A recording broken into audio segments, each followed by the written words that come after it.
Bismillahirrahmanirrahim. Assalamualaikum warahmatullahi wabarakatuh. Di praktikum pemrosesan sinyal digital kali ini, kita akan membahas tentang modul 1 mengenai sampling dan aliasing. Tentunya bersama The Best Team kelompok 1. Ada Nanda Eka Juniawan, M. Rohinu Mubaroka, M. Parit Nabani, saya sendiri Kiang Santan, Cynthia Veronica Niasti Putri Utami, Raka Gumbara, dan Julma Nestia Sapitri, tentunya bersama asisten laboratorium Mario Tiara Pratama. Ya, sampling dan aliasing. Pada sinyal seismik, agar sinyal dapat diolah menggunakan komputer, maka sinyal seismik yang mulanya berupa analog harus dikonversi menjadi sinyal digital. Nah, proses pengkonversian sinyal seismik dilakukan dengan cara pencuplikan atau sampling. Pencuplikan sinyal seismik adalah proses pengambilan data sinyal pada saat tertentu secara teratur dan berurutan dalam suatu interval waktu pencuplikan atau sampling rate. Sedangkan efek aliasing adalah fenomena bergesernya frekuensi tinggi sinyal seismik menjadi lebih rendah yang diakibatkan pemilihan sampling rate yang terlalu besar atau kasar, sehingga informasi yang didapatkan akan jauh berbeda dari frekuensi yang dikandung oleh sinyal seismik yang asli.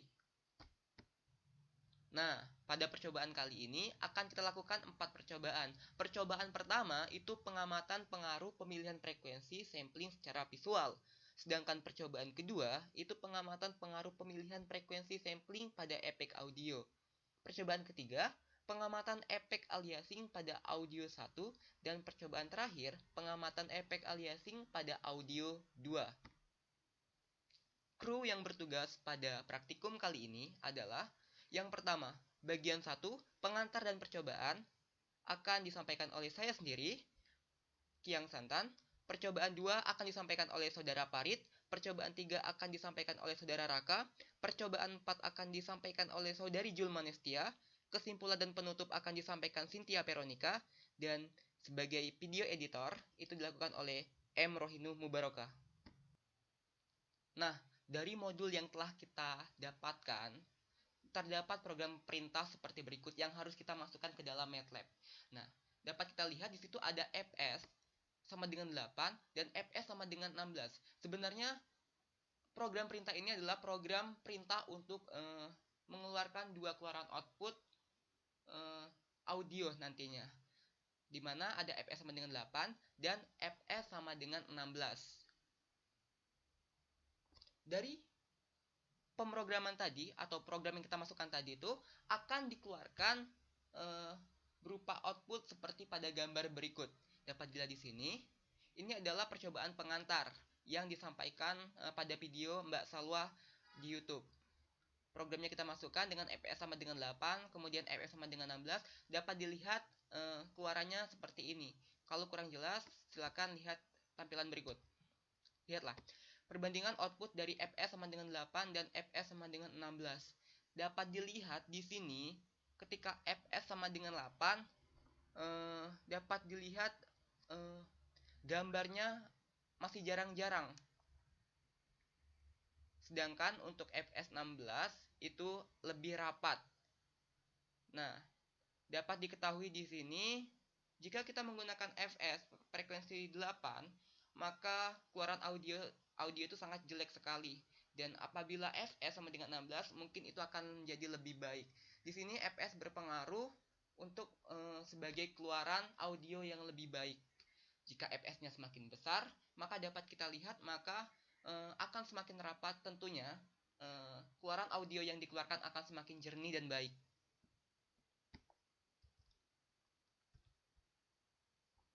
Nah, kita masuk ke percobaan 1. Percobaan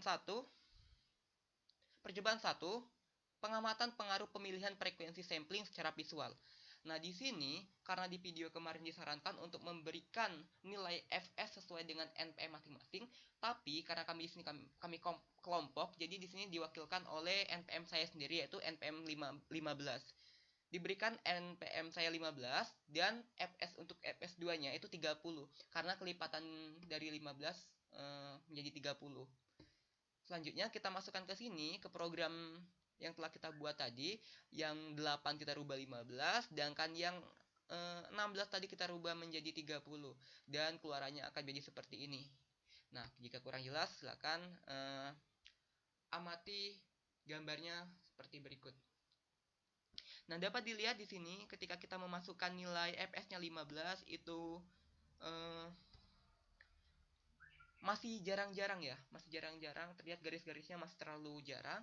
Sedangkan ketika kita memasukkan fs-nya sama dengan 30 itu akan lebih rapat, sehingga seperti yang saya sampaikan awal tadi itu audio keluarannya akan semakin lebih baik dibandingkan dengan kita menggunakan frekuensi yang lebih rendah. Selanjutnya untuk percobaan kedua, itu perintahnya adalah memberikan fs sama dengan 15 dan fs kelipatan dari 30 tadi, yaitu 60. Diberikan fs sama dengan 15 dan fs sama dengan 60, dimasukkan ke sini sama seperti tadi proses pemasukannya, dan didapatkan keluarannya seperti ini. Wow, keluarannya sangat bagus sekali. Terlihat pada frekuensi fs 60 itu cukup rapat, dan itu dapat dinyatakan bahwa audio semakin baik atau semakin jernih kualitas audionya. Selanjutnya, untuk percobaan variasi yang ketiga itu diberikan fs sama dengan 15 dan fs sama dengan 120. 120 didapatkan dari kelipatan dari 60 yang tadi. Nah, kita masukkan lagi ke sini dan didapatkanlah keluarannya seperti berikut. Lebih bagus dari yang 60 tadi kan? Lebih rapat tentunya, dan kualitasnya tentu akan semakin lebih jernih. Nah, sekarang saatnya saya akan menunjukkan sesi coba-coba. Diberikan fs sama dengan 15 dan fs sama dengan 1500. Ini saya sengaja coba-coba untuk mengetahui apa respon yang akan diberikan ketika kita memberikan fs, perbandingan fs sama dengan 15 dan fs sama dengan 1500. Dan dapat lihatlah keluaran grafik, keluaran yang diberikan itu sangat rapat, bahkan terlihat tidak ada celah. Terlihat tidak ada celah, begitu bagus gambarnya.